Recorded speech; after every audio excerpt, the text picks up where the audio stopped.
Bannakibiina ki Democratic Front bafunvubidde okufeefetta akalulu okusikiriza abalonzi okubassaamu obwesige babalonde nate baddemu okubakiikirira. Eno DF yaffe y'e Masaka basebe ne banyabo tubagamba mutuwagire ffe abasatu tukolera wamu era mmwe mbasaba bw'omala okutiikinga pulezidenti wo gw'oyagala tandika ekiddako awo muti gwokka. Mathias Mpuuga ng'ayagala kuddamu kutiikirira abantu ba Nnyendo Mukungwe asabye abavubuka obutasiga bukyayi kubanga akalulu kagenda kuggwa naye bo basigalewo. Bavubuka baffe abaagala enkyukakyuka oba omanyi okudduka n'odduka n'oyise ewaka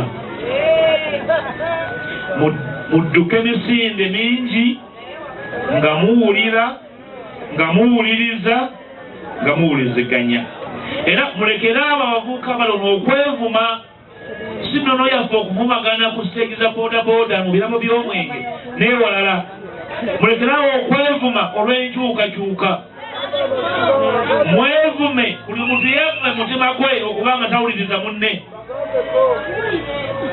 bye mukola byongera tufuula bajega. Mpuuga akubiriza abantu okukuba akalulu kaabwe nga bukyali olw'obuuma obunaakozesebwa obuyinza okwekyanga. Abakadde abatalina maanyi mubakeerera abasobola okukola ki kubanga ebintu by'obuuma by'abakama birimu ebizibu. Akuuma ako kompyuta byabakama ne banne be baakasambye kwogera subimanyi bayinza okuba nga baakagamba ndezolera ssaawa mukaaga nga weebakamu ng'owummulamu nakyo kikola ki kisoboka. Juliet Kakande yagala eky'omubaka omukyalo w'ekibuga Masaka ategeezezza nti mu kisanja ekijja essira wakulisa kusaka makolero aganayamba abavubuka okufuna emirimu.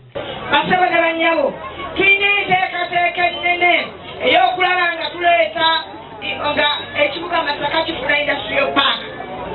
Industrial park kiba kibangirizi ky'amaki ky'amakolero buli oyagala kubaava abantu baffe balowooza tukinabuka naye bwe tunaabeeranga n'ebizibu ne bitoogerwako ne tutabikulanga ku mmeeza zibijja kuvaawo. Dr. Abedi Bwanika eyeegwanyiza eky'omubaka wa Kimanya Kabonera asabye bannamasaka okulonda DF kubanga balina bingi ebyokutereeza naddala enguudo ssaako n'okumalawo enzikiza mu kibuga Masaka. Enguudo ezo zonna kugenda kubeerako n'amataala era bwe tunaafisako amataala tugenda kwongera mu tawuni zaffe zino nga Kidda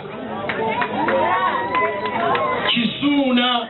Banna-Democratic Front abalala abeegwanyiza ebifo eby'enjawulo okuli Michael Mulindwa, Vianney Nduga ne Joseph Yiga bagamba bakulwanyisa ekibbattaka mu kitundu kino ko n'okulwanirira abantu abakolera ku nguudo okusobola okufuna ensimbi ezisobola okubabeezaawo. Obukuumi bwe tubagamba tekukoma mu kukuuma ttaka lya gavumenti lyokka naye nammwe eby'abantu tubikuuma kubanga twakimanya nti abantu abasinga obungi muyiikirizibwa ne ku ttaka gye muli ebibanja bye mulina bannannyini ttaka bamanyi okubayiikiriza ne babagobako. Eri muntu agenda kugoba ku luguudo nga kwakolera wabula okubalambika bwe musobola okukozesa enguudo ezo n'enkubo zaffe nga tezoonoonese.